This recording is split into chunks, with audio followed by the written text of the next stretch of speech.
আসসালামু আলাইকুম। সবাই কেমন আছেন? আশা করি সবাই ভালো আছেন। আলহামদুলিল্লাহ, আপনাদের দোয়ায় আমরাও ভালো আছি। আমি রানী চলে আসলাম নতুন একটা ভিডিও নিয়ে। তো নতুন আলুর ঘাটি খাওয়া হয় নাই এখনো একবারও। তো আজকে বড় মেয়ে বলল যে আম্মু নতুন আলু ঘাটো।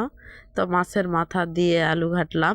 মানে নওগাঁ বগুড়ার আঞ্চলিক মানে একটা রান্না, আলু ঘাটি বলি আমরা।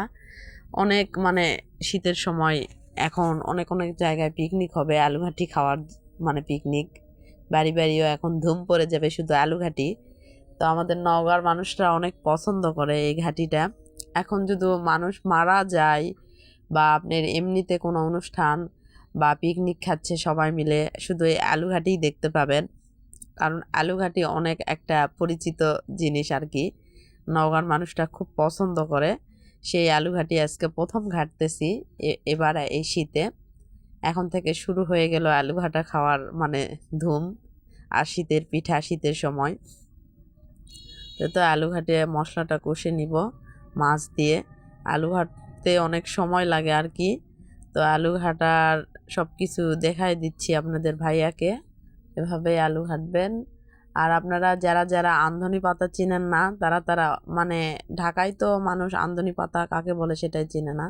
এখানে আমি আলুর সাথে আমদনি পাতা রসুনের পাতা দিয়ে দিয়েছি। ঘাটিটা অনেক মজা হয়েছে সবাই খেয়ে। আজকে হচ্ছে আমার শাশুড়ি আম্মাও বলতেছে ঘাটিটা অনেক মজা হয়েছে। আর আমার এক চাচা আবার তাসফিয়া গেছে দুপুরবেলা।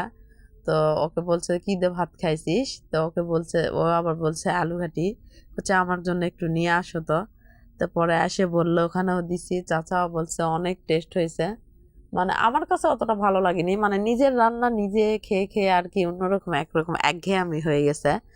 আমার কাছে মনে হয় কি অন্য কেউ রান্না করে দিলে অমৃত খাচ্ছি এরকম মনে হয়। আর এই আলু ঘাটিটা করার সময় বারবার আপুর কথা মনে পড়তেছিল। আপু একদিন আমাদেরকে ওখানে যখন ঘুরতে গেছিলাম আপুর বাসায়, তো গরুর গোস্ত দিয়ে আলু ঘাটছিল। আমার কাছে খুবই ভালো লাগছিল, এত পরিমাণ ভালো লাগছিল বলার ভাষা নাই। তো দুপুরের খাওয়া দাওয়া শেষ করে বিকেলবেলা কি খাওয়া যায় ভাবলাম মসুরের ডালের বড়া ভেজে খাই মুড়ি দিয়ে, বোট রান্না করে আর কি। তাই তো এখন বড়াটা ভেজে নিব, তারপরে হচ্ছে বোট দিয়ে মুড়ি দিয়ে বড়া খাবো। আমার আবার বোট মুড়ি খুব ফেভারিট একটা জিনিস। শীতের সময় আমি এটা প্রায়ই খাই, আমার খুব ভালো লাগে আর কি। বোট মুড়ি খেতে অনেক মজা লাগে। কিন্তু এই মজা লাগে ঠিক আছে, কিন্তু রোজার মতো কিন্তু বোট মুড়ির মজার মানে ওই সময়ের মজাই আলাদা আর কি, বলার ভাষা নাই। ওই সময় আসলে মুড়ি বোট বন্দিয়া এগুলো খেলে মানে অন্যরকম একটা মজা পাওয়া যায় আর কি।